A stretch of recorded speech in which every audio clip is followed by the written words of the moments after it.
Rasulullah sallallahu alayhi wasallam passed by the graves of the companions who had died and been buried there. About 2 months before he died, he passed by the grave and he was sad, and he said, "Oh, I'm going to miss meeting my brothers." And the Sahabi said, "Where are your brothers, Ya Rasulullah?" "Here we are." "What do you mean miss? Like, you mean you're going to die and miss us?" He said, "No, no. Antum ashabi. You're my companions. The ones I'm talking about are the ones who haven't come yet. They're not born yet. They will believe in me even though they have never seen me." The Muslim men and women, and I ask Allah that we are those among them. Allah gave me and every prophet a special dua that was specific for every prophet to ask. Other than every other dua, there was one specific one every prophet had that will never be refused. And each one took his dua already. As for me, I left it for the hereafter. On the day of judgment, the people will go to every prophet and none of them could help them. They'll go to Adam, Ibrahim, Noah. All of them, all of them.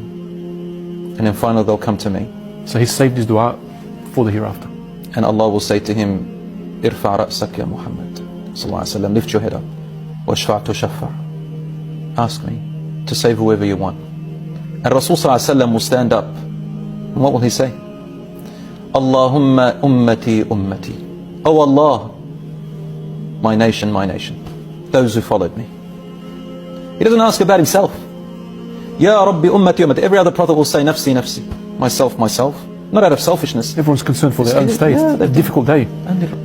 Who is the ummah of the Prophet ﷺ? Every person that believed in him and Allah and didn't make any shirk. So there are people who prayed on and off, some of them who were lazy in their actions, some of them who did major sins. He's talking about the others who are going to be destined to hellfire. Yeah, some Muslims will be destined to hellfire. May Allah protect us. Rasul ﷺ will come back and he cannot rest. Even in Jannah he cannot enjoy it. Can you imagine that? He enjoys Jannah, of course, but he's still got his mind on them.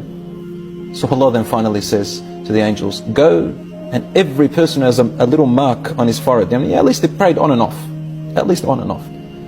"And every person who had tawheed, worshipped Allah alone with la ilaha illallah and never made shirk with me, take him out.